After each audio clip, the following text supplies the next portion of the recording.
গোলাপ নীলাম গাদা নীলাম নীলাম রজনীগন্ধা মনির সুখে মালা গেথেছি সকাল থেকে সন্ধ্যা। জোরে বলেন মারহাবা, আরো জোরে বলেন মারহাবা। একবার দেখা দাও যদি ও গো কামলিওয়ালা, একবার দেখা দাও যদি স্বপ্নে রাতের বেলা, হাসি মুখে পড়াবো তোমায় হাজার ফুলের মালা। বলেন ইয়া রাসূলুল্লাহ ইয়া হাবিবাল্লাহ ইয়া রাসূলুল্লাহ ইয়া হাবিবাল্লাহ। জোরে বলেন মারহাবা। আল্লাহ রাব্বুল আলামিন এই তিনটা যুবককে পরীক্ষা করার জন্য এরকম বনি ইসরাইল যুগে তিনটা যুবক রাস্তা দিয়ে হেঁটে যাচ্ছে। সুবহানাল্লাহ বলেন। তিনটা যুবক রাস্তা দিয়ে যখন হেঁটে যায়, হঠাৎ করে কোথায় থেকে যেন ঝড় আবহাওয়া শুরু হয়ে গেল। আবহাওয়া যখন শুরু হয়ে যায়, ঝড় হাওয়া যখন শুরু হয়ে যায়, পৃথিবীর জমিনটা কেমন যেন উলট পালট তাদের কাছে হয়ে যাচ্ছে। বৃষ্টি নেমে এসেছে, এমন আবহাওয়া শুরু হয়ে গেল, ঝড় তুফান শুরু হয়ে গেল। এখন যুবকেরা কি করবে? যুবকেরা তখন চিন্তা করলো কি করা যায়, তাহলে তো আমাদের এখন এরকম ভাবে এক জায়গায় থাকতে হবে যেখানে গেলে ঝড় তুফান আমাদের লাগবে না, আমাদের উপরে কোনো বৃষ্টি বাদল আসবে না। যুবকেরা চিন্তা করে দেখে আমরা এখন কি করব? এখন দেখে একটা গুহা খালি আছে, ওই গুহার ভিতরে কিছুক্ষণ রেস্ট নেই। যখন বৃষ্টি থেমে যাবে, যখন ঝড়টা থেমে যাবে, আমরা এই গুহা থেকে আমাদের গন্তব্যস্থলে আমরা পৌঁছিয়ে যাব। জোরে বলেন সুবহানাল্লাহ। আমার বাজাররা ভাইরা আমার, যুবকরা এই সিদ্ধান্ত নিল। তিনটা যুবক সিদ্ধান্ত নিল আমরা এই গুহার ভিতরে আমরা তিনজন এখানে এরকম ভাবে আশ্রয় নেব। ধর এরকম সিদ্ধান্ত নেওয়ার পরে যুবকেরা গুহার ভিতরে আশ্রয় নিল। আশ্রয় নেওয়ার পরে ওই যে বাতাসের কারণে একটা পাথর এসে গুহার দরজাটা বন্ধ হয়ে গেল। জোরে বলেন নাউজুবিল্লাহ। ওই গুহার দরজাটা যখন বন্ধ হয়ে যায়, যুবকেরা চেষ্টা করে এই পাথরটা কেমন করে সরানো যায়, কেমন করে এখান থেকে সরানো যায়। বৃষ্টি যখন থেমে যায়, আমরা এখন কেমন করে দুনিয়ার জমিনে আমরা বের হব, আমরা আগের নেই আবার গন্তব্যস্থলে আবার কেমন করে আমরা ফেরত যাব। যুবকেরা হায় হতাশা হয়ে যায়, চিন্তান্বিত হয়ে যায়, আমরা কেমন করে এই গুহা থেকে বের হয়ে যাব। যুবকেরা চিন্তা ফিকির করে দেখতেছে, আল্লাহ এই কোন মুসিবতে আমাদের ফালাইলা। আল্লাহ গো, এরকম বিভিন্ন ধরনের চিন্তা ফিকির শুরু হয়ে গেল। আপনারা একটা উদাহরণ দেয়, আপনারা যখন বিপদে পড়েন আপনাদের কিন্তু অসংখ্য কথা আপনাদের মনে হয়ে যায়। হায় আল্লাহ, কি বানি আমি করেছিলাম, কি যেন আমি জীবনের করেছিলাম, মনে হয় আল্লাহ তাআলা এই জন্য আমাকে এই বিপদের সম্মুখীন করে ফেলেছে। জোরে বলেন ঠিক কিনা? আল্লাহ পাকের শুকরিয়া আদায় করতে হবে। আল্লাহ রাব্বুল আলামিন সুন্দর করে কোরআন কারীমের ভিতরে বলে দিয়েছেন, ইয়া আইয়ুহাল্লাযীনা আমানু দুখুলু ফিস-সিলমি কাফা ওয়া লা তাত্তাবিউ খুতুওয়াতিশ শাইতান ইন্নাহু লাকুম আদুউম মুবিন।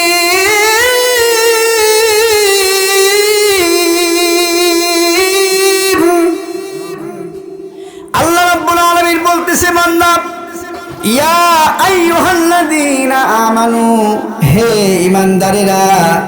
আল্লাহ রাব্বুল আলামিন দুই ভাবে মানব জাতিদেরকে ডেকেছেন। জোরে বলেন কয় ভাবে? আরো জোরে বলেন কয় ভাবে? দুই ভাবে আল্লাহ পাক রব্বুল আলামিন মানব জাতিদেরকে সাড়া দিয়েছেন, আহ্বান করেছেন। এক নম্বরে হলো ইয়া আইয়ুহান নাস, অর্থাৎ হে মানব জাতিরা। এই মানব জাতির ভিতরে শুধু মুসলমান ধর্মের লোক নয়, শুধু হিন্দু ধর্মের লোক নয়, শুধু বৌদ্ধ ধর্মের লোক নয়, শুধু এরকমভাবে খ্রিস্টান ধর্মের লোক নয়, হাজার হাজার ধর্ম পৃথিবীর জমিনে দিয়েছেন আল্লাহ রাব্বুল আলামিন। এই আইয়ুহান নাস দ্বারা সমস্ত জাতিগণকে বুঝাই দিয়েছেন। জবান খুলে কি একবার বলা যায় না সুবহানাল্লাহ? আর দ্বিতীয় নম্বর হলো ইয়া আইয়ুহাল্লাযীনা আমানু, হে ঈমানদারেরা। আল্লাহ রাব্বুল আলামিন ঈমানদারকে ইন্ডিকেট করে বলতেছে হে ঈমানদারেরা। তাহলে ঈমানদারকে উদ্দেশ্য করে আল্লাহ রাব্বুল আলামিন বললেন হে মুমিনেরা, ঈমানদারেরা, যারা তোমরা ঈমান এনেছো একমাত্র আমার উপরে। ইয়া আইয়ুহাল্লাযীনা আমানু উদখুলু হলো আমরের সিগা। উদখুলু মানে প্রবেশ করো। আল্লাহ পাক রব্বুল আলামিন বললেন উদখুলু, তোমরা প্রবেশ করো। আল্লাহ আদেশ দিয়েছিলেন ফি মানে মধ্যে, সিলমি মানে ইসলামের ভিতরে। মানব জাতিরা তোমরা শোনো, তোমরা ইসলামের ভিতরে একমাত্র প্রবেশ করো। এরকম ভাবে সুন্দর করে পরিপূর্ণভাবে ইসলামের ভিতরে দাখিল হয়ে যাও। ওয়ালা তাত্তাবিউ খুতুওয়াতিশ শাইতান, তোমরা শয়তানের অনুকরণ তোমরা করো না। যেমন আজকে মাহফিল হচ্ছে ঈরশাদ আলী ভাইয়ের বাড়িতে, এইখানে মাহফিল আজকে হচ্ছে, অসংখ্য মানুষ আপনারা জানেন, কিন্তু আপনারা আসতেছেন না। আল্লাহ রাসূল সাল্লাল্লাহু আলাইহি ওয়াসাল্লাম বলে দিয়েছেন হলো যেইখানে কোরআন এবং হাদিসের আলোচনা করা হয় ওটা হলো আল্লাহ রাসূল সাল্লাল্লাহু আলাইহি ওয়াসাল্লামের কথায়, ওটা জান্নাতের বাগান। ধরে বলেন সুবহানাল্লাহ। তাহলে জান্নাতের বাগান আল্লাহ রাসূল বলে দিয়েছেন হলো মানব জাতিরা, এইটা হলো জান্নাতের বাগান। আসলে মুসলমান হিসেবে আমাদের একমাত্র আশা আকাঙ্ক্ষা ভরসা হলো জান্নাতে আমরা যাব। আমরা জান্নাতে যেতে চাই কি চাই না? জোরে বলেন চাই কি চাই না? একমাত্র ইচ্ছা আশা হলো যত কর্মই করি না কেন জান্নাতে আমরা যেতে চাই। জোরে বলেন সুবহানাল্লাহ। ইন্নাল্লাযীনা আমানু ওয়া আমিলুস সালিহাতি কানাত লাহুম জান্নাতুল ফিরদাউসি নুজুলা। জোরে বলেন আল্লাহু আকবার। নিশ্চয় ইন্নাল্লাযীনা আমানু, নিশ্চয় যারা ঈমান আনার পরে আমলে সলেহ করবে। আল্লাহ রাব্বুল আলামিন বলে দিয়েছেন ঈমান আগে আনতে হবে। জোরে বলেন সুবহানাল্লাহ। তাহলে এখন প্রশ্ন আসতে পারে হুজুর ঈমানদার কাকে বলা হয়? আসতে পারে কি পারে না? জোরে বলেন পারে কি পারে না? ঈমানদার কাকে বলা হয়? সর্বপ্রথম হলো ঈমানদার ওই ব্যক্তি, সর্বপ্রথম তারা মুখে স্বীকার করতে হবে আমানতু বিল্লাহ। আল্লাহু আকবার বলে একমাত্র আমার রব, আমার মনিব হলো আল্লাহ। জোরে বলেন সুবহানাল্লাহ। আপনারা সকলে বলুন তো আমাদের সর্বসৃষ্টিকারী রব কে? আরো জোরে বলেন কে? হায়াতের মালিক কে? মৌতের মালিক কে? একমাত্র আল্লাহ। সেই আল্লাহ তাআলা দুনিয়ার জমিনে আছে না নাই? তাহলে সর্বপ্রথম ইমানদারের গুণাবলীর ভিতরে, সর্বপ্রথম ইমানদারের গুণাবলীর ভিতরে আল্লাহ তাআলাকে বিশ্বাস রাখতে হবে আল্লাহ তাআলা আছে। জোরে বলেন সুবহানাল্লাহ। এবং তারপরে অন্তরস্থল থেকে বিশ্বাস রাখতে হবে আল্লাহ তাআলা যে আছে, এটা আমার অন্তর থেকে বিশ্বাস করতে হবে। 3 নম্বরে হলো আল্লাহ তাআলা যে আছে তার হুকুম আহকামগুলো আমাদের পরিপূর্ণভাবে আমল করতে হবে দুনিয়ার জমিনে। একবার জবান খুলে বলা যায় না সুবহানাল্লাহ। আল্লাহ পাক রব্বুল আলামিন বলে দিয়েছেন বান্দারে ইন্নাল্লাযীনা আমানু ওয়া আমিলুস সালিহাতি কানাত লাহুম জান্নাতুল ফিরদাউসি নুজুলা। আল্লাহ রাব্বুল আলামিন বলে দিয়েছেন নিশ্চয়ই যারা ঈমান আনবে এবং ঈমান আনয়ন করার পরে যারা পৃথিবীর জমিনে আমলে সলেহ করবে, আমলে সলেহ বলতে নেক আমল বলকে বোঝানো হয়েছে, যারা নামাজ পড়বে অক্তমতো যখন নামাজের আজান হয়ে যাবে, নামাজ কালাম যারা শেষ করে নেবে, নামাজ পড়বে, দ্বিতীয় নম্বরে রোজা করবে। এই যে সামনে রমজান মাস, ধরে বলেন সুবহানাল্লাহ। অসংখ্য মানুষ আছে দুনিয়ার জমিনে, পৃথিবীর জমিনে অসংখ্য মানুষ আছে যারা এরকম ভাবে আজান হয়ে যায়, নামাজের রক্ত শেষ হয়ে যায়, নামাজ পড়ার জন্য মানুষ দেয় না। জোরে বলেন ঠিক কিনা? আমার বাগান আমার বন্ধুগণ আমার, তাহলে অক্তমতো নামাজ আদায় করতে হবে, অক্তমতো নামাজ রোজা আমাদের করতে হবে। অসংখ্য মানুষ আসতেছে রে পৃথিবীর জমিনে, রোজা যখন এসে যায় প্রথমে রোজা সৌজন্যমূলক, প্রথমে একদিন রাখে, আবার একদিন রাখার পরে মাঝখানে যখন 15টা রোজা হয়ে যায় মাঝখানে একটা রাখে, আবার দেখা যায় যে শেষ হয়েই যাচ্ছে, শেষ বেলা একটা রেখে দেয়, শেষের দিন একটা রাখে, এইভাবে রোজাটা শেষ করে দেয়। আসলে আল্লাহ তাআলার হুকুম হলো এরকম পরিপূর্ণভাবে সব আমল করতে হবে। জোরে বলেন সুবহানাল্লাহ। তাহলে পরিপূর্ণভাবে আমল আমাদের করতে হবে। জোরে বলেন সুবহানাল্লাহ।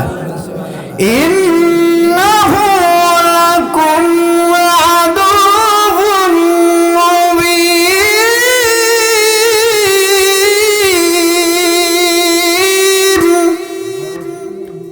আল্লাহ পাক রব্বুল আলামিন বলতেছে, বান্দা তোমরা সুন্দর করে পৃথিবীর জমিনে তোমরা এরকম ভাবে নেক আমল তোমরা করবে। তার কারণটা হলো শয়তান তোমাদের প্রকাশ্য শত্রু, শয়তানের অনুসরণ তোমরা করবে না। এই যে মাহফিল দুনিয়ার জমিনে হচ্ছে, মানুষ কিন্তু এখন অযথার সময় নষ্ট করেছে, ইচ্ছা করলে এখানে মাহফিলে আসতে পারে, মাহফিলে আসে নাই, আসলে ওদের কোনো দোষ নাই, আল্লাহ তাআলা ওদের কপালে এই মাহফিলটা রাখে নাই। জোরে বলেন ঠিক কিনা? কপাল পরা মুসলমান যারা হয়ে যাবে, আল্লাহ রাব্বুল আলামিন বলে দিয়েছেন যারা কপাল পরা তারা এই মাহফিলে আসতে পারবে না। আর তারাই হলো ভাগ্যবান, তারাই হলো চালাক চতুর যারা মাহফিলে আসতে পেরেছে। তার কারণ হলো এইখানে আজকের মতো কালকে জান্নাতের বাগান থাকবে না। জোরে বলেন সুবহানাল্লাহ। আল্লাহ রাসূল সাল্লাল্লাহু আলাইহি ওয়াসাল্লাম বলে দিয়েছেন হলো পৃথিবীর জমিনে যেখানে কোরআন হাদিসের আলোচনা করা হয় ওটা হলো জান্নাতের বাগান। সুবহানাল্লাহ বলেন, ওটা হলো জান্নাতের বাগান। আল্লাহ রাসূল সাল্লাল্লাহু আলাইহি ওয়াসাল্লামের কথা যদি সত্য হয়ে যায় তাহলে এটা কিসের বাগান? জোরে বলেন কিসের বাগান? জান্নাতের বাগান যদি হয়ে যায় তাহলে জান্নাতি আমরা ততক্ষণ, মাহফিল আছে যতক্ষণ। জোরে বলেন সুবহানাল্লাহ। যা মাহফিল এখান থেকে শেষ, জান্নাতিও আমরা শেষ হয়ে যাব। কিন্তু এমন মানুষ এখানে এসে একটা ভালো নেক আমল শুনে যদি আমল করা শুরু করে দেয়, চাইলে আল্লাহ রাব্বুল আলামিন পার্মানেন্ট জান্নাতি হিসেবে আপনাকে এখান থেকে জান্নাতি হিসেবে বাড়ি নিয়ে যাবে। জোরে বলেন সুবহানাল্লাহ। তাহলে আল্লাহ রাব্বুল আলামিন বলে দিয়েছেন, বান্দারে ইন্নাল্লাযীনা আমানু, যারা ইমানদার হয়ে যাবে, ইমান আনবে দুনিয়ার জমিনে এবং আমলে সলেহ করবে, তা এরকম ভাবে তাদের জন্য জান্নাতুল ফিরদাউস আল্লাহ রাব্বুল আলামিন সেই মুমিনদের জন্য সংবর্ধনা স্বরূপ 2টি জান্নাত তাদেরকে দিয়ে দিবে। জোরে বলেন সুবহানাল্লাহ। তাহলে আমাদের জান্নাত দরকার আছে না নাই? আর জোরে বলেন আছে না নাই? জান্নাত আমাদের দরকার আছে। কতদিন আমরা দুনিয়ার জমিনে হেলাই দুলাই আমরা সময়টা নষ্ট করে দেব? আমাদের জান্নাত অবশ্যই দরকার আছে। আল্লাহ পাকের হুকুম হলো সময় মতো যখন ডাক এসে যাবে, যতই আমরা এরকম পারাপারি হুড়োহুড়ি ঘোরাঘুরি আমরা করি না কেন, আল্লাহ তাআলার হুকুম যখন হয়ে যাবে 1 সেকেন্ড আগেও নয় 1 সেকেন্ড পরেও নয়, যথা টাইমে সেই লোকটাকে পৃথিবীর জমিন থেকে অন্ধকার কবরে যেতে হবে। জোরে বলেন সুবহানাল্লাহ। আরো জোরে কি বলা যায় না? সুবহানাল্লাহ। তাহলে যেতে হবে অন্ধকার এই কবরের জমিনে। আল্লাহ পাক রব্বুল আলামিন সুন্দর করে বলে জমিনটা হলো মুমিনদের জন্য। এরকম ভাবে আল্লাহ রাসূল সাল্লাল্লাহু আলাইহি ওয়াসাল্লাম তিনিও হাদিস শরীফের ভিতরে বলে দিয়েছেন, পৃথিবীটা মুমিনদের জন্য হলো জেলখানা, আর এরকম বড় লোকদের জন্য, ধনীদের জন্য হলো জান্নাত। জোরে বলেন ঠিক না বা ঠিক? মুমিনদের জন্য কেমন জেলখানা? এই জেলখানাটা কেমন? যারা মুমিন হয়ে যাবে পৃথিবীর জমিনে, আল্লাহ প্রদত্ত মুমিন যারা হবে, ইমানদার পৃথিবীর জমিনে যারা হবে, তাদের ভয় থাকবে একমাত্র কার উপরে? জোরে বলেন কার উপরে? তাওয়াক্কালতু আলাল্লাহ, আল্লাহর প্রতি ভয় তাদের থাকবে। জোরে বলেন সুবহানাল্লাহ। মুমিন যারা হয়ে যাবে তাদের কোনো চিন্তা নাই, তাদের কোনো ভয় নাই। মুমিন যারা হবে, আল্লাহর ভয় অন্তরে যারা থাকবে, ওই লোকটার দ্বারা কি চুরি হতে পারে? ওই লোকটার দ্বারা কি ডাকাতি হতে পারে? ওই লোকটার দ্বারা কি ফাহিশা কথা হতে পারে? ওই লোকটার দ্বারা কি জিনা ব্যভিচার হতে পারে? না না না, কোনো রকমের তাদের চিন্তা নাই। টুপি মাথায় দিয়ে জুব্বা পরিধান করে মুখে দাঁড়িয়ে রেখে ওই লোকটা যেমন গুনার কাজ করতে পারে না, ওই লোকটা নিঃসন্দেহে হবে জান্নাতি, আর ওই লোকটাই হবে মুমিন। আল্লাহ রাসূল সাল্লাল্লাহু আলাইহি ওয়াসাল্লাম হাদিস শরীফের ভিতরে বলে দিয়েছেন হলো কিয়ামতের দিনে, মুসিবতের দিনে এরকম ধনীদের চাইতে গরিব মানুষ 500 বছর আগে জান্নাতে চলে যাবে। জোরে বলেন সুবহানাল্লাহ। আরো জোরে বলেন সুবহানাল্লাহ। তাহলে মুমিন ব্যক্তি যারা, তাদের বালা মুসিবত দুনিয়ার জমিনে ফুরাবে না। ঠিক না? ঠিক বলেন। তাহলে মুমিন আমাদের হতে হবে, আখিরাতের বড় লোক আমাদের হতে হবে। জোরে বলেন সুবহানাল্লাহ। দুনিয়ার বড় লোক দিয়ে আমাদের কিচ্ছু হবে না। আমাদের চিন্তাধারা হলো দুনিয়ার জমিনে বিভিন্ন ঘর বাড়ি, বিভিন্ন ধরনের গাড়ি বাড়ি আমি করে ফেলবো। একজনের দুনিয়ার জমিনে 1 বিঘা জমি আছে, আমি 4 বিঘা জমি কিনবো। আমার একটা বিল্ডিং আছে, আমি শহরে আর একটা বাড়ি করব। আমার একটা এরকম অর্থ সম্পদ আছে, আমি ডবল আমি চাচ্ছি। বলেন ঠিক না ভাই? ঠিক। এরকম চিন্তাধারা আমাদের ভিতরে আছে। আমাদের চিন্তাধারা এরকম ভাবে থাকবে, কিন্তু এই মানুষটা যদি দুনিয়ার জমিনে চিন্তা করে আমি একটা আমল করতেছি আর একটা আমল আমি করব, এরকম চিন্তা ভাবনা মুমিনদের যদি থাকে, তাহলে ওই মুমিনটা আল্লাহ তাআলার কাছে দামি হয়ে যাবে। জোরে বলেন সুবহানাল্লাহ। খায়রিহি ওয়া শাররিহি মিনাল্লাহি তাআলা। জোরে বলেন সুবহানাল্লাহ। অর্থাৎ ভাগ্যের ভালো মন্দ হলো একমাত্র কার উপরে? জোরে বলেন কার উপরে? আল্লাহ পাকের উপরে। ভাগ্যে যা আছে একমাত্র আল্লাহ তাআলা জানে। ভালো মন্দ বোঝার দায়িত্ব হলো একমাত্র আল্লাহর। আমি সুখে থেকে আল্লাহকে করব স্মরণ, আমি দুঃখে থেকেও আল্লাহকে করব স্মরণ। এরপরে আমাদের হবে মরণ, আল্লাহকে করে নেব আমরা বরণ। আর আল্লাহর কথা মানতে গিয়ে আমাদের কথাও দুনিয়ার জমিনে শুনতে হবে স্মরণ। এই জন্য মোল্লাদের কথা হয়ে যায় গরম, আর হবে না নরম। জোরে কি একবার বলা যায় না মারহাবা? আর জোরে বলেন মারহাবা। বন্ধুগণ আমার, ভাইয়েরা আমার, ও পর্দার আড়ালের মা, গভীর ভাবে শোনো গো। ও মা, তোমরা তো আব্দুল কাদের জিলানী রহমাতুল্লাহ আলাইহির মা, তোমরা তো মুইনুদ্দিন চিশতি রহমাতুল্লাহ আলাইহির মা। তোমাদের খাসলত কেন হবে খারাপ? তোমাদের ব্যবহার কেন হবে খারাপ? তোমাদের ব্যবহার তো হওয়ার কথা আল্লাহর ওলিদের মায়ের মতো। তোমাদের ব্যবহার তো হওয়া দরকার হাফেজ সাহেবদের মায়ের মতো। তোমাদের ব্যবহার তো হওয়া দরকার আলেমদের মায়ের মতো। তোমাদের ব্যবহার তো হওয়া দরকার হলো ওয়াকুল মা সাদিকিন, সত্যবাদীদের মায়ের মতো। একবার জবান খুলে বলা যায় না মারহাবা? আরো জোরে কি বলা যায় না মারহাবা? ওরে যাই সাথে আয় সারে মিলে, ওর আজকে মেলে রানী, ভূতে ভূতে নি মেলে খাপসাতে খাপসানি। একবার ঝংকার দিয়ে বলা যায় না মারহাবা? যে যেমন হবে, ও আমার মা, তোমাদের ব্যবহার ভালো করো, তোমাদের ব্যবহার ভালো করতে হবে। আল্লাহ রাব্বুল আলামিন সূরা নূরের ভিতরে 2 নম্বর আয়াতে বলে দিলেন, এরকম ভাবে আযানিয়াতু ওয়াযানিয়া, যে যেমন হবে তার সাথে আল্লাহ রাব্বুল আলামিন তেমনই মিলিয়ে দেবে। ও বাবা, ও আমার যুবক ভাইরা, তোমরা চিন্তা করতেছো গোপনে আমি গুনাহ করতেছি, কেউ দেখে না, দেখে কে? আরো জোরে বলেন, দেখে কে? আপনি যে বাজারের ভিতরে এরকম ভাবে গার্লফ্রেন্ডে নিয়ে গেলেন, আপনি এরকম ভাবে জানলেন কেউ দেখতেছে না আমি পলায়া এরকম ভাবে আমি নিয়ে গেলাম, কিন্তু একজন জানে, সে আল্লাহ রাব্বুল আলামিন। ওই আল্লাহকে ভয় করে যদি আপনি এরকম চিন্তা ফিকির করেন যে আল্লাহ পাক আমাকে দেখতেছে, আল্লাহর ভয় যদি তোমার অন্তরে থাকে, যতই আপনি বাহাদুর হন না কেন, আল্লাহর ভয় যদি আপনার অন্তরে থাকে, তাহলে আপনার দ্বারা কোনো ধরনের খারাপ এরকম কাজ হতে পারে না। জোরে বলেন ঠিক কিনা? আমার বাজানা ভাইরা আমার, তাহলে মা, তোমরা চিন্তা করতেছো গোপনে যতই আমরা গুনাহ করি না কেন, একমাত্র কিন্তু আল্লাহ তাআলাই জানে। তোমার খাসলত ব্যবহার যেমন হবে, তোমার জন্য কিন্তু তোমার স্বামীও সেরকম হবে। এই জন্য আমরা প্রতিটা মানুষ যদি ইমানদারের গুণাবলী নিয়ে ইমানদার আমরা হয়ে যাই, তাহলে ইমানদারের জীবন সঙ্গী আমরা পেয়ে যাব। আর ইমানদারের জীবন সঙ্গী যদি আপনারা হয়ে যায়, তাহলে আপনি দুনিয়াতেই জান্নাতি আপনি পেয়ে যাবেন। জোরে বলেন সুবহানাল্লাহ। আরো জোরে কি বলা যায় না? সুবহানাল্লাহ।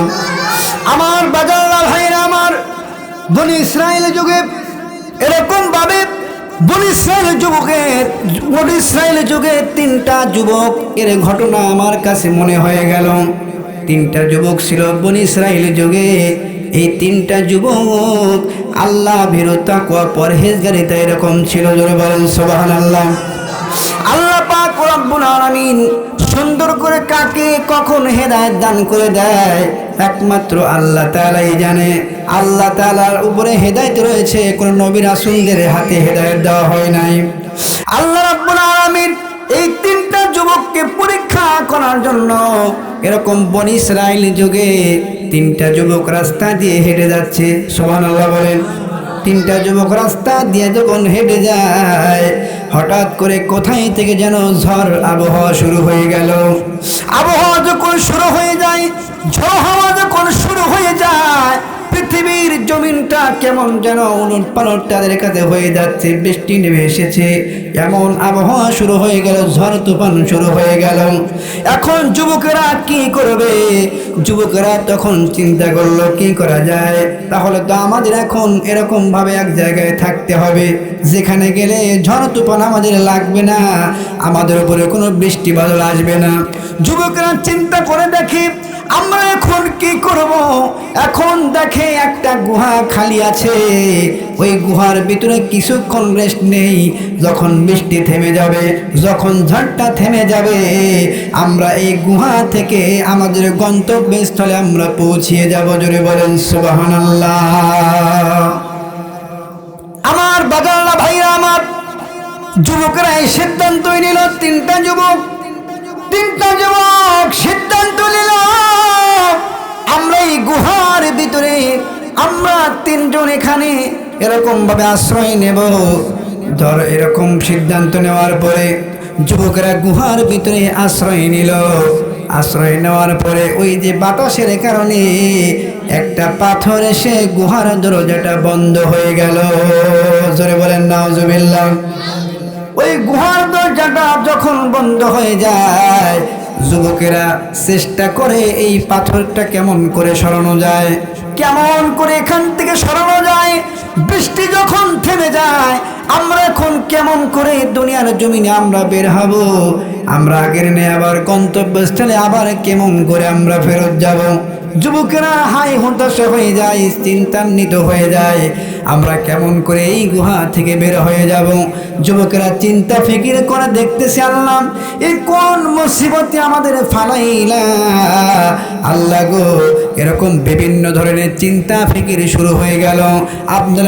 আপনারা একটা উদাহরণ দেই, আপনারা যখন বিপদে পড়েন আপনাদের কিন্তু অসংখ্য কথা আপনাদের মনে হয়ে যায়। হায় আল্লাহ, কি মানে আমি করেছিলাম, কি যেন আমি জীবনের করেছিলাম, মনে হয় আল্লাহ তাআলা এই জন্য আমাকে এই বিপদের সম্মুখীন করে ফেলেছে। জোরে বলেন ঠিক কিনা?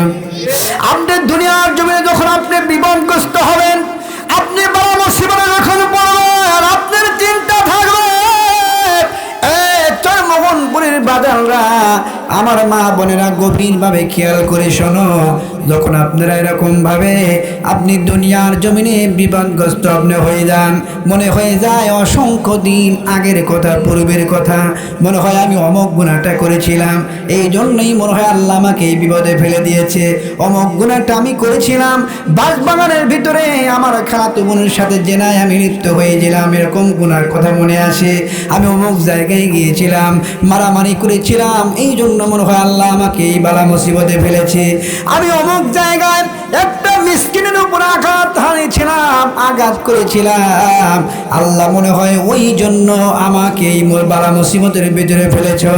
আমার বাজার ভাইরা আমার, তিনটা যুবক চিন্তান্বিত হয়ে যায়, আশ্চর্য হয়ে যায়, আল্লাহ আমরা এখন কেমন করে দুনিয়ার জমিনে আবার বের হয়ে যাব, আমরা এখান থেকে বিদায় নিয়ে আবার কখন যে আমরা বের হব।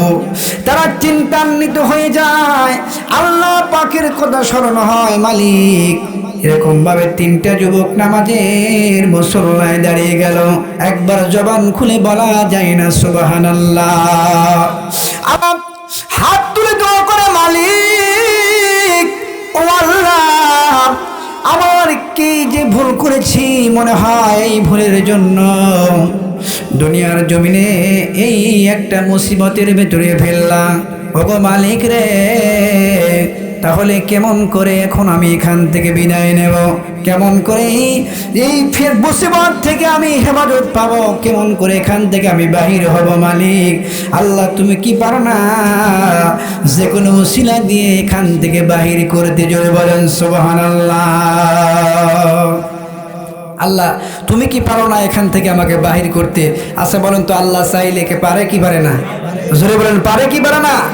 বিপদ আসলে একমাত্র আল্লাহ তাআলাকে বিশ্বাস করতে হবে, জোরে বলেন কার উপরে? আর জোরে বলেন কার উপরে?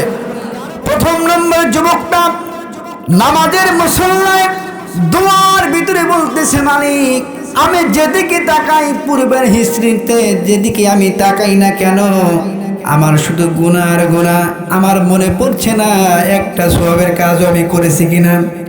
আল্লাহ আমি গুনাহগার, কিন্তু একটা কাজ আমার মনে হচ্ছে, ও মালিক তুমি কি চাইলে পারো এই সওয়াবের কারণে, এই কাজের কারণে আমাকে এখান থেকে উদ্ধার করতে। এই যুবকটা বলতেছে, মালিক আমি একজনের কাছ থেকে আমানত আমাকে দিয়েছিল, মনে করেন ৫,০০০ টাকা আমাকে আমানত দিয়েছিল, সুবহানাল্লাহ বলেন। আল্লাহ তাআলা এই ৫,০০০ টাকা দেওয়ার কারণে আমি এই ৫,০০০ টাকাটা আমি ভেঙে ফেলেছিলাম, এই ৫,০০০ টাকা নিয়ে আমি সুন্দর করে অসংখ্য ছাগল আমি কিনেছিলাম, একটা ছাগল করার কারণে আমার ছাগলের পাল হয়ে গিয়েছে। আল্লাহ অসংখ্য টাকা আমার যখন হয়ে গেল, ওই যে আমানত যে টাকাটা আমাকে দিয়েছিল ওই মালিকটা, ওই ভাইটা অনেক বছর পরে আমার সাথে দেখা, ওই ভাইটা এসে যখন আমার সামনে এসে দাঁড়িয়ে যায়, ওই ভাইকে আমার পুরা ছাগল পালটাই আমি তাকে দিয়েছিলাম, জোরে বলেন সুবহানাল্লাহ। আল্লাহ তাআলা আমি চাইলে ইচ্ছা করলে আমি দুনিয়ার জমিনে সেই টাকাগুলো ভেঙে ভেঙে আমি আমানতের খেয়ানত করতে পারতাম, আমি করি নাই। আমি তোমার ভয়ে এই আমানতের খেয়ানত না করে দুনিয়ার জমিনে তাকে পুরা ছাগল পাল্টায় আমি দিয়ে দিয়েছি, জোরে বলেন সুবহানাল্লাহ। এই লোকটা শেষ হয়ে গেল। দোয়া করে দ্বিতীয় নম্বর যুবকটা আল্লাহ তাআলার কাছে নামাজ পড়ে দুহাত তুলে বলতেছে, মালিক আমার তো সে একই কথা, আমার তো কোনো সওয়াব আমি খুঁজে পাই না, দুনিয়ার জমিনে আমি অসংখ্য গুনাহ আমি করে ফেলেছি আল্লাহ, কিন্তু একটা মনে হয় আমার সওয়াব হয়েছে। কোন সওয়াব? সেই লোকটা বলতেছে, মালিক আমার খালাতো বোনের সাথে, মনে করেন আমার খালাতো বোনের সাথে আমার প্রেম হয়ে গেছে, আমার খালাতো বোনের সাথে আমার প্রেম হয়ে গেছে। সেই মহিলাটাকে আমি তাকে হালায়া ভুলায়া তাকে জঙ্গলের ভিতরে আমি নিয়ে গেছি জেনার কার্যে, এখন আমি সংগঠিত হয়ে যাব, আমি সেই মহিলাকে জেনা করব, এমত অবস্থায় আমি সমস্ত কিছু খুলে আমি জেনা করব। পূর্ব মুহূর্তে মনে হয়ে গেল সে আল্লাহ পাকের কথা, তোমার কথা।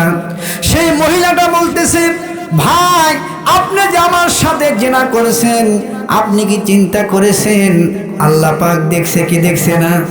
জোরে বলেন, দেখছে কি দেখছে না? সেই মহিলার কথা আর একটা কথা আমাকে বলেছিল, ভাইজান আমার সাথে যে আপনি জেনা করেছেন, আপনি দুনিয়ার জমিনে কাকে ভয় পাবেন কিনা জানি না, আল্লাহর দিকে আপনি রুজ্জ হন, ভয় হয়ে যান, একবার জবান খুলে বলা যায় না সুবহানাল্লাহ। আল্লাহ তাআলা অসংখ্য গুনাহ আমি করে ফেলেছি পৃথিবীর জমিনে, কিন্তু এই মহিলাটা জেনা যে করবে আমি হেলা বুলায়া জঙ্গলের ভিতরে আমি যখন নিয়ে আসলাম, কিন্তু এই মহিলার মুখে আল্লাহওয়ালা তাকওয়া পরহেজগারিতার কথা শুনে আমার সমস্ত গুনার কথা আমার ভুলে গেলাম। সেই মহিলার কথা শুনে আমি জেনার কার্য পরিচালনা না করে আমি সেই মহিলাটিকে আমি ছেড়ে দিলাম। ওগো মালিক, তুমি কি পারো না এই সওয়াবের কারণে এই বিপদ থেকে আমাকে উদ্ধার করতে? একবার জবান খুলে বলা যায় না সুবহানাল্লাহ। 3 নম্বর যুবক দোয়া করে, আয় আল্লাহ, ও মালিক আল্লাহ, আমার তো সে একই অবস্থা। আল্লাহ তাআলা আমি তো শুধু দেখলে যেদিকে তাকাই শুধু গুনাহ আর গুনাহ। ওগো মালিক, কিন্তু একটা সওয়াব মনে হয় আমি করেছিলাম। আয় আল্লাহ তাআলা, আমি নিশিরাত্রি বেলা যখন বাড়িতে যাচ্ছি, আমার স্ত্রী আছে, আমার বাল বাচ্চা 2টা সন্তান পৃথিবীর জমিনে আছে, আমার মাও বেঁচে আছে, জোরে বলেন সুবহানাল্লাহ। আচ্ছা বলুন তো, যারা বিবাহ শাদী করেছেন, আপনারা যারা বিবাহ শাদী দুনিয়ার জমিনে করেছেন, আপনি অনেক রাত্রিবেলা বাড়িতে ফেরার অবস্থায় আপনি যখন গেটের সামনে যাবেন, আপনার কেউ জানে না, কিন্তু একমাত্র মা কিন্তু জানে আমার সন্তানটা কখন আসবে, জোরে বলেন সুবহানাল্লাহ। আমার হয়, আমি যখন অনেক রাত্রিবেলা মাহফিল করে বাড়িতে যাই, মোটরসাইকেল দিয়ে সামনে যখন যাই, বউ মানে বিবি বাল বাচ্চারা ঘুমায়, তারা একেবারে নির্ভর হয়ে যায়, কিন্তু একমাত্র মা জননী গেটের সামনে এসে দাঁড়ায় থাকে, জোরে বলেন সুবহানাল্লাহ। কখন আমার সন্তান আব্দুর রহমান আসবে, কখন আমার সন্তান আব্দুল্লাহ আসবে, জোরে বলেন সুবহানাল্লাহ। মায়ের কলিজা সবসময় সন্তানের কথা মনে হয়ে যায়। সেই যুবকটা বনী ইসরাইলের সেই 3 নম্বর যুবক আল্লাহর দরবারে দোয়া করছে, মালিক, আমি যখন বিভিন্ন এরকমভাবে গভীর রাত্রিবেলা আমি বাড়ির দিকে রওনা হয়ে যাচ্ছি, বাড়ির সামনে যখন আমি গিয়েছি, আমার বিবি উঠল না, আমার বাল বাচ্চারা উঠল না, কিন্তু আমার গর্ভধারিণী মা উনি গভীর রাত্রিতে এসে গেটটা খুলে দিল, জোরে বলেন সুবহানাল্লাহ। গেটটা খুলে দিল, তারপরে খেয়াল করে দেখি আমার বিবি আসতেছে, বাচ্চারাও কান্নাকাটি করছে, আব্বু মনে হয় আমাদের জন্য কিছু নিয়ে আসছে, জোরে বলেন সুবহানাল্লাহ। এরকম ভাবে বাবা যখন বাড়িতে যায়, সন্তান সন্ততি দুনিয়ার জমিনে যারা আছে, সেই সন্তানরা কিন্তু পিতা মাতাকে দেখে এরকম বিভিন্ন ধরনের বায়না ধরে, আব্বু মনে হয় আমার জন্য সদাই নিয়ে আসছে, ধরে বলেন সুবহানাল্লাহ। আমি যখন গভীর রজনীতে আমি বাড়িতে গেলাম, সর্বপ্রথম গেটটা খোলার জন্য আমার মা হাজির হয়ে গেল। আল্লাহ তাআলা ওই সময় আমার বিবি আমার জন্য 1 গ্লাস শরবত বানিয়ে নিয়ে আসলো আমাকে খাওয়ানোর জন্য। ওই শরবতটা খাওয়ার জন্য ছোট ছোট পোলাপান কচি আমার 2টা বাচ্চা আছে, সেই বাচ্চাগুলো শরবতটা খাওয়ার জন্য কান্নাকাটি শুরু করে দিল, আমি খাবো, কিন্তু আমার বিবি আমার সন্তানগুলোকে দিচ্ছে না। তার কারণটা হলো গভীর রজনীতে আমি বাড়ি গিয়েছি, আমার জন্য আমার বিবি আমাকে শরবতটা আমাকে দিচ্ছে, কিন্তু আমি খেয়াল করে দেখি আমার গর্ভধারণী জনম দক্ষিণী মা আমার দিকে তাকিয়ে আছে, দেখি সন্তানটা কি করে। আমি সন্তানের পিতা হয়ে গেছি, কিন্তু আমার মায়ের কাছে আমি কিন্তু একজন সন্তান। এই জন্য দেখবেন পৃথিবীর জমিনে সন্তান যদি হাজার বড় হয়ে যায়, 50, 60, 70 বছর যখন বয়স হয়ে যায়, অনেক বৃদ্ধ বাবাজিদের কিন্তু বাবা মা বেঁচে থাকে, ওদের কাছে কিন্তু ওই পিতা মাতার কাছে সন্তান যত বড়ই হোক না কেন, তাদের কাছে কিন্তু ছোটই থাকে, ঠিক না বলেন? আমার বাজারওয়ালা ভাইরা আমার, সেই 3 নম্বর যুবকটা বলতেছে, আমি যখন বাড়িতে গেলাম, মায়ের দিকে তাকিয়ে দেখি কেমন যেন একবার শরবতের দিকে তাকায়, একবার আমার দিকে তাকায়, আবার বাচ্চাদের দিকে তাকায়। আমার ওই শরবত আমার ভিতরে ঢুকবে না, কেমন যেন আমি ওই শরবতটা খেলাম না। আমার বাচ্চাটাকে কাঁদায়া, আমার বউয়ের দিকে না তাকায়া, আমার স্ত্রীর দিকে আমি না তাকায়া, আমি নিজে না খায়া ওই শরবতটা আমার গর্ভধারিণী মায়ের মুখে আমি তুলে দিয়েছিলাম। একবার জবান খুলে কি বলা যায় না মারহাবা? মাগো তোমার মতো লই না কেহ আমায় কোলে টানি, আসল দিয়ে মোছে না কে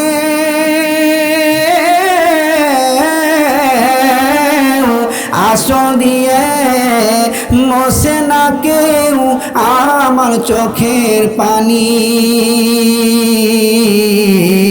হায়রে মা জননী আমার, হায়রে মা জননী। একবার জবান খুলে বলা যায় না মারহাবা? ও মালিক, আয় আল্লাহ, তাহলে আমি এই সবটা মনে হয় করেছিলাম।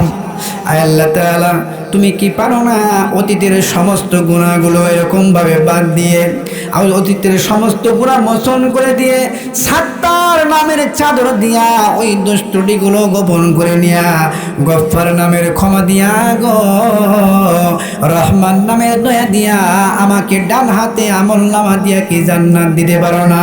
ও গো মালিক, আমরা তিনজন তিনটা দোয়া চেয়েছি, ফরিয়াদ জানাইছি, আল্লাহ উসিলা করে হলেও আমাদের এই বিপদ থেকে উদ্ধার করে দেন। এরকম ভাবে আপনি এই দোয়া করার পরে আল্লাহর দরবারে কবুল হয়ে গেল। সুন্দর করে ধীরে ধীরে ওই পাথরটাকে আমার আল্লাহ রব্বুল আলামিন কুদরতি হাত দিয়ে ওই পাথরটা সরায় নিল। একবার জবান খুলে বলা যায় না মারহাবা? আল্লাহুম্মা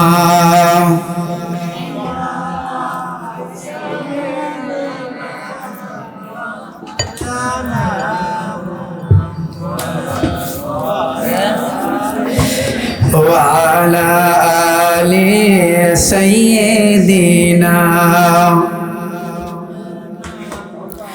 محمد رسول اللهم صل على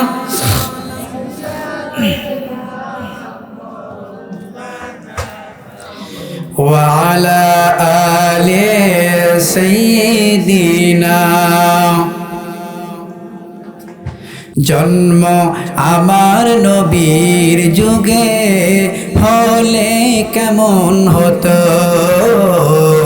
জন্ম আমার নবীর যুগে হলে কেমন হতো, দুনয়নে রসূল পাক দেখিলে কেমন হতো, দুনয়নে রসূল পাক দেখিলে কেমন হতো,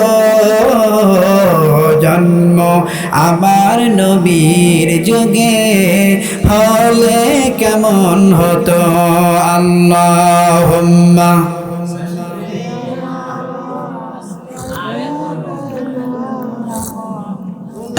সাইদ ভাই, সাইদ ভাই,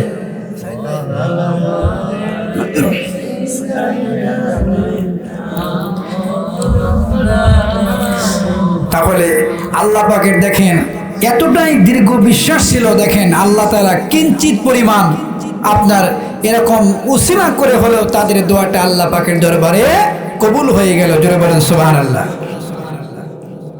আল্লাহ পাক রব্বুল আলামিন বলে দিয়েছেন, বান্দা পৃথিবীর জমিনে তোমরা যতই গুনাহ করো না কেন, যতই গুনাহগার তোমরা হও না কেন, তোমরা আমার রহমত হতে নিরাশ হয় না। লা তাকনাতু মির রাহমাতিল্লাহ, ইন্নাল্লাহা ইয়াগফিরুয যুনুবা জামিআ, ইন্নাহু হুয়াল গফুরুর রহিম। জোরে বলি আল্লাহু আকবার।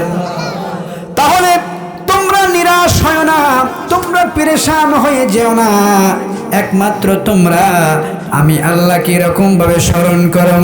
আল্লাহ রাব্বুল আলামিন বলে দিয়েছেন, আল্লাযীনা ইয়াযকুরুনাল্লাহা قياما وقعودا وعلى جنوبهم জবান খুলে বলা যায় না একবার আল্লাহু আকবার। আল্লাহ রাব্বুল আলামিন বলে দিয়েছেন বান্দারে শোনো আল্লাযীনা ইয়াযকুরুনাল্লাহা ইয়াযকুরুনা হলো আমরের সিগা বলেন সুবহানাল্লাহ। ইয়াযকুরুনা তোমরা স্মরণ করো, ইয়াযকুরুনাল্লাহ আল্লাহ পাককে স্মরণ করো। আমরা স্মরণ করব কার? জোরে বলেন কার? শয়তানকে স্মরণ করলে কি হবে? শয়তানকে কোনো স্মরণ করা যাবে না, একমাত্র আল্লাহ তাআলা স্মরণ করতে হবে। কিভাবে স্মরণ করতে হবে? আল্লাহ পাক বলতেছে আযকুরুনাল্লাহা কিয়ামান ওয়া কুউদাও, অর্থাৎ দাঁড়িয়ে অবস্থায় আল্লাহকে স্মরণ করতে হবে। যারা বলেন সুবহানাল্লাহ। দাঁড়িয়ে অবস্থায় আল্লাহ পাককে স্মরণ করতে হবে। আল্লাহ পাক রব্বুল আলামিন বলেছেন দাঁড়ায় অবস্থায় আমাকে স্মরণ করো। কুউদাও দাঁড়ানোর সামর্থ্য তোমার যদি না থাকে, শারীরিকভাবে যদি তুমি অসুস্থ হয়ে যাও, তাহলে বসা অবস্থায় তোমরা স্মরণ করো। বসতেও তুমি যদি দুনিয়ার জমিনে নাও পারো, তাহলে বান্দা কুউদাও আলা জুনুবিহিম তোমরা শুয়ে শুয়ে আমি আল্লাহ পাককে স্মরণ করো। একবার জবান খুলে বলা যায় না সুবহানাল্লাহ। তোমরা যে কোনো অবস্থায় স্মরণ করো। আমি দাঁড়াতে পারি না, বসা অবস্থায় স্মরণ করব। আমি বসতে পারি না, শুয়ে শুয়ে হলেও আল্লাহ পাককে স্মরণ আমাদের করতে হবে। একটা সময়ের জন্য আল্লাহ পাককে ছেড়ে অন্য কাউকে স্মরণ করা যাবে না। অন্য কাউকে যদি আমরা করি স্মরণ, তাহলে আমাদের হয়ে যাবে এরকমভাবে মরণ। আর যে মরণটা হবে, ওই মরণ হলে আমাদের জান্নাত আমরা পাবো না। জোরে বলেন ঠিক না ঠিক? আল্লাহ পাককে স্মরণ আমাদের সর্বসময়ের জন্য করতে হবে। যে জন্য আল্লাহ রাব্বুল আলামিন পৃথিবীর জন্য, এই জন্য আল্লাহ পাক এই পরীক্ষাটা মুমিনদের জন্য দিয়ে দিয়েছেন। আল্লাহমুখী কোনো বান্দা বান্দে যদি হয়ে যায়, তাহলে পৃথিবীর জমিন থেকে ওই লোকটা জান্নাতি হয়ে যাবে। আর জান্নাত যদি পেয়ে যায়, আল্লাহর বন্ধু যদি ওই লোকটা হয়ে যায়, তাহলে আল্লাহ তাআলা ওই ব্যক্তিটা দিদারে ইলাহি পেয়ে যাবে। জোরে বলেন সুবহানাল্লাহ। আমার বাদলনা ভাইরা আমার, গভীরভাবে খেয়াল করো, আল্লাহ তাআলাকে স্মরণ আমাদের করতে হবে। আল্লাহ পাক এমন একটা মালিক, এমন একটা খালিক, তিনি হলো তামাম পৃথিবীর মালিক, আমাদের মালিক, আমাদের বিবিমাল বাচ্চার মালিক, সমস্ত কিছুর মালিক হলো আল্লাহ। আল্লাহ রাব্বুল আলামিন ফেরেশতাদেরকে বললেন, হ্যাঁ ফেরেশতারা রে, আমি দুনিয়ার জমিনে অসংখ্য মানব জাতি আমি সৃষ্টি করব। জোরে বলেন কোন জাতি? জোরে বলেন কোন জাতি? এই যে আমাদেরকে আল্লাহ রাব্বুল আলামিন যে সৃষ্টি করে দিয়েছেন, আল্লাহ ইচ্ছা করলে একাই করতে পারত। তার কারণ হলো কুল হুয়াল্লাহু আহাদ, সর্ব ক্ষমতার মালিক হলো একমাত্র আল্লাহ। আল্লাহ হলো এক। জোরে বলেন সুবহানাল্লাহ। তাহলে না দেখা সত্তার প্রতি আমরা ঈমান আনয়ন করেছি, সেই আল্লাহ পাক হলো মালিক, সে আল্লাহ পাক হলো খালিক। সে আল্লাহ পাক ইচ্ছা করলে পারতো, কিন্তু আল্লাহ রাব্বুল আলামিন তা করে নাই। ফেরেশতাদেরকে বলেছেন, হ্যাঁ ফেরেশতা, আমি দুনিয়ার জমিনে মানব জাতিকে সৃষ্টি করব। আমি দুনিয়ার জমিনে মানব জাতি সৃষ্টি করব। যে দুনিয়ার জমিনে মানব জাতি গিয়ে আমার ইবাদত বন্দেগী করবে, আমাকে স্মরণ করবে, দুনিয়ার জমিনে আমাকে স্মরণ করে তারা আমল নামা গোছায়া আমলগুলো করে তারা জান্নাতি হয়ে যাবে। যারা আমাকে স্মরণ করবে, যারা আমাকে তাওয়াক্কুল করবে, আল্লাহর ভয় করবে, আমার ভয় করবে, তাকে আমি জান্নাত দিয়ে দেব। আর যারা আমাকে ভয় করবে না, আসহাবুল জান্নাতি ওয়া আসহাবুস সাঈর, একদল আছে জান্নাতের, আবার আরেকদল আছে জাহান্নামের। যারা আমাকে স্মরণ করবে তাদের জায়গা হবে জান্নাত, আর যারা আমাকে স্মরণ করবে না তাদের জায়গা হবে দাখালাল জাহান্নাম। একবার জবান খুলে বলা যায় না নাউযুবিল্লাহ। ফেরেশতারা বলল, মালিক, মানুষ মানে কি হবে? আমরা তো দুনিয়ার জমিনে আমরা আছি, আমরা তো সর্বসময়ের জন্য আপনার ইবাদতে মশগুল হয়ে আছি আল্লাহ। তাহলে মানুষ মানে কি হবে?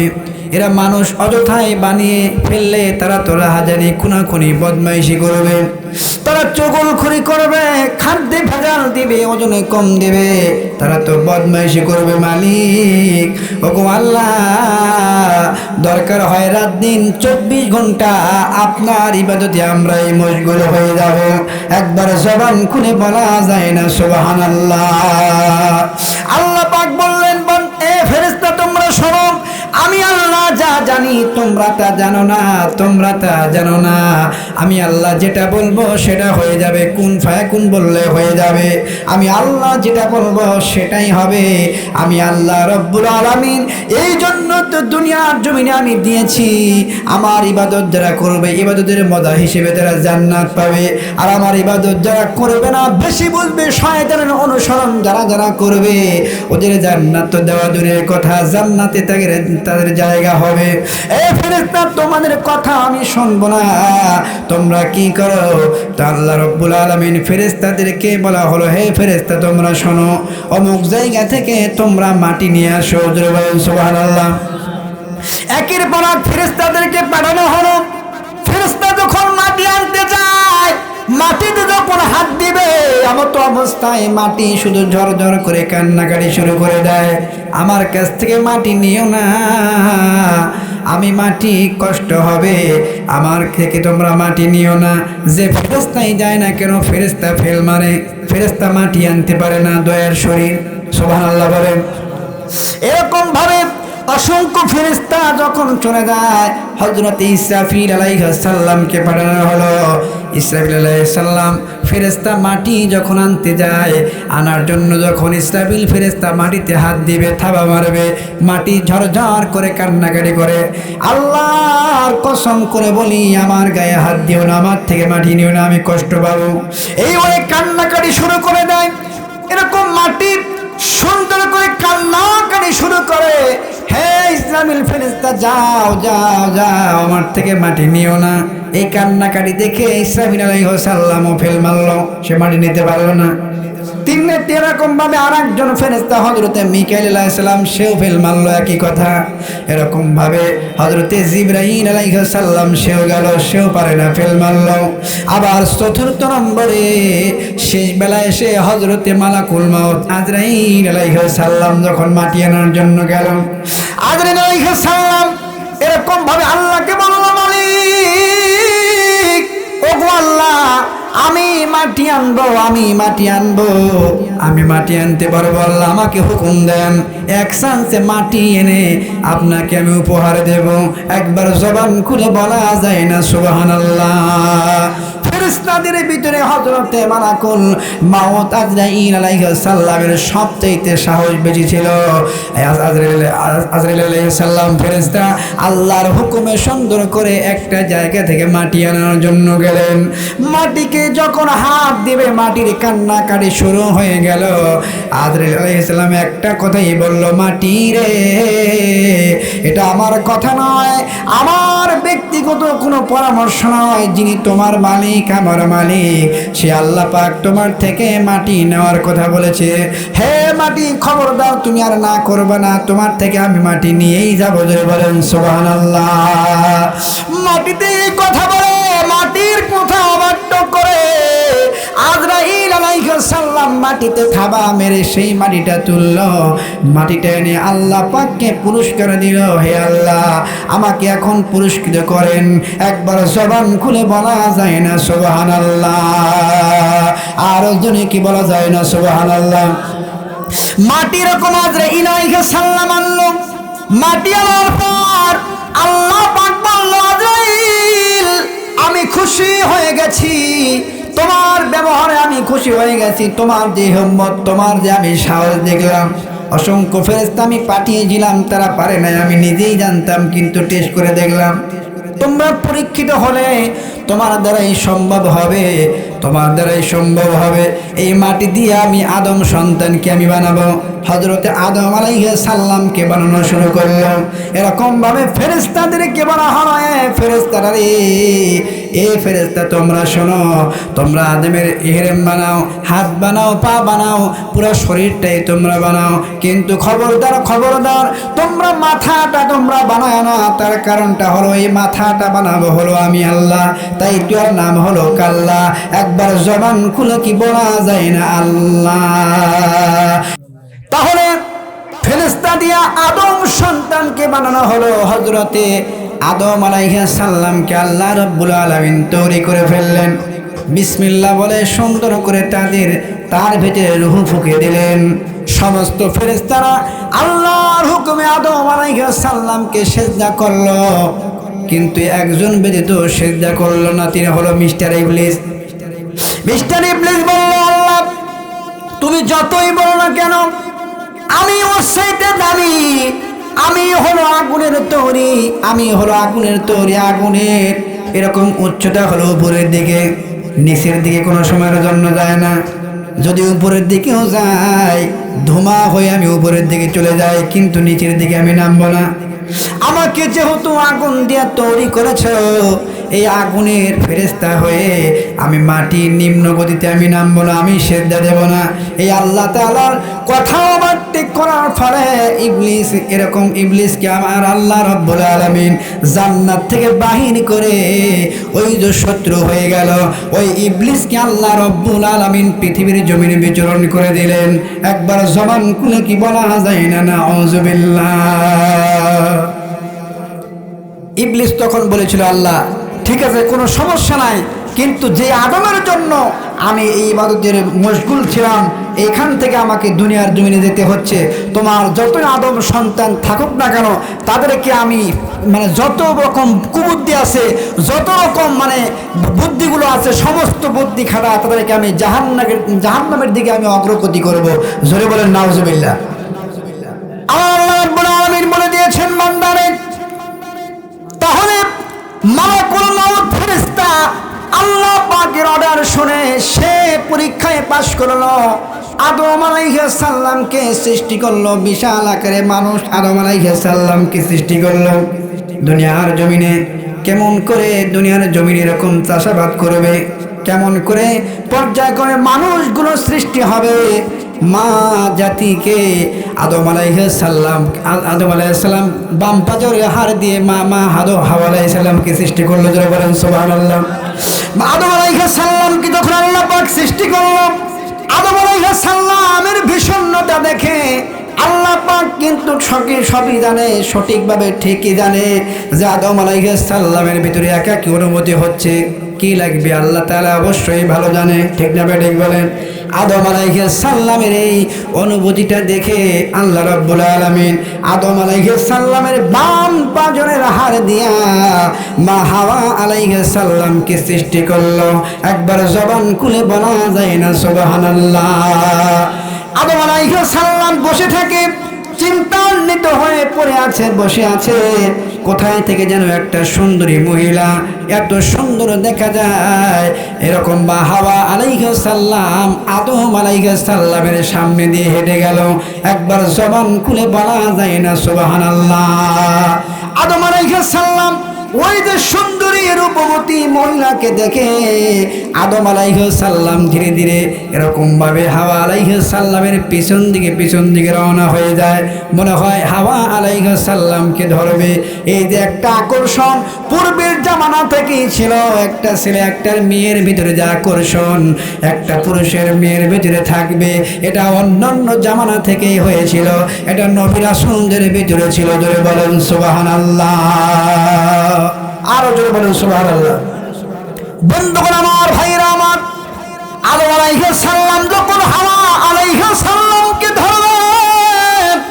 ধরার জন্য যখন সামনের দিকে এগিয়ে যায়, একটু হলেও ধরবে, আল্লাহ রাব্বুল আলামিন গায়েবী আওয়াজ দিয়ে বললেন, হে আদম থামো।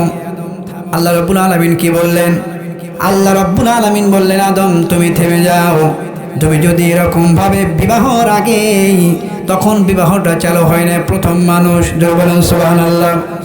তোমাকে সৃষ্টি করেছি, তুমি যদি এই একটা পর মহিলাকে তুমি টাচ করো, এরকম আঘাত করো, তুমি যদি টাচ করো তাহলে তুমি গুনাহগার হয়ে যাবে। আল্লাহ রাব্বুল আলামিন বললেন, হে আদম, তোমাদের এমন একটা ব্যবস্থা আমি করে দেব, তোমার এরকম ভাবে বিবাহের পূর্বে তোমাকে দেনমোহর পরিশোধ করতে হবে, জোরে বলেন সুবহানাল্লাহ। যেটা আমরা বাংলা ভাষায় বাংলাদেশি মানুষ হিসেবে আমরা জানি কাবিন, জোরে বলেন ঠিক না ঠিক? কিন্তু যেটা আমার বাজার না ভাইরা আমার, আল্লাহ রাব্বুল আলামিন আদম আলাইহিস সালামকে বল, গোলাপ নীলাম, গাদা নীলাম, নীলাম রজনীগন্ধা, মনির সুখে মালা গেথেছি সকাল থেকে সন্ধ্যা। জোরে বলেন মারহাবা, আরো জোরে বলেন মারহাবা। একবার দেখা দাও যদি ও গো কামলিওয়ালা, একবার দেখা দাও যদি স্বপ্নে রাতের বেলা, হাসি মুখে পড়াবো তোমায় হাজার ফুলের মালা, বলেন ইয়া রাসূলুল্লাহ, ইয়া হাবিবাল্লাহ, ইয়া রাসূলুল্লাহ, ইয়া হাবিবাল্লাহ, জোরে বলেন মারহাবা। তখন আদম আলাইহিস সালামকে বলে, আদম তুমি থেমে যাও, তোমার এই সিস্টেমটা আমি করবো, জোরে বলেন সুবহানাল্লাহ। আদম আলাইহিস সালাম তখন আল্লাহ পাক রব্বুল আলামিন বললেন, আদম তোমার দেনমোহর দরকার, জোরে বলেন সুবহানাল্লাহ। তুমি কিছু না দিয়ে তোমার স্ত্রীকে কাছে পেতে পারবা না, কি দেনমোহর? আদম আলাইহিস সালাম বলেন, আল্লাহ আমার কাছে তো কিছুই নাই। সুবহানাল্লাহ বলেন। মানে দুনিয়ায় প্রথম সৃষ্টি হলো, আমিও আসলাম প্রথম, কোথায় ধরে হুট করে একটা মহিলা আসলো, বিবাহ করবো, আমার কাছে তো কিছু নেই, জোরে বলেন সুবহানাল্লাহ, আরো জোরে বলেন সুবহানাল্লাহ। আল্লাহ পাক রব্বুল আলামিন বললেন, হে আদম তুমি শোনো, তোমার দিনমোহর হিসেবে কোনো টাকা লাগবে না, পয়সা লাগবে না, বাড়ি লাগবে না, গাড়ি লাগবে না, তোমার দিনমোহর হিসাবে জান্নাতের গেটের দিকে তাকাও, জান্নাতের গেটে লেখা আছে লা ইলাহা ইল্লাল্লাহু মুহাম্মাদুর রাসূলুল্লাহ সাল্লাল্লাহু আলাইহি ওয়াসাল্লাম। আদম আলাইহিস সালাম সুন্দর করে এই কালেমাটা পড়ে ফেললেন। আল্লাহ রাব্বুল আলামিন বললেন, এই কালেমাটাই তোমার দিনমোহর, এই কালেমাটা তুমি পড়ে নাও, আমি আল্লাহ নিজে সাক্ষী থেকে তোমাদের দুজনকে বিবাহ বন্ধনে আবদ্ধ করে দিলাম, তোমাদের বিবাহটা হালাল হয়ে গেল, এখন তোমরা ঘর সংসার করো, আর কোনো সমস্যা নাই। একবার চিল্লায় কি বলা যায় না মারহাবা।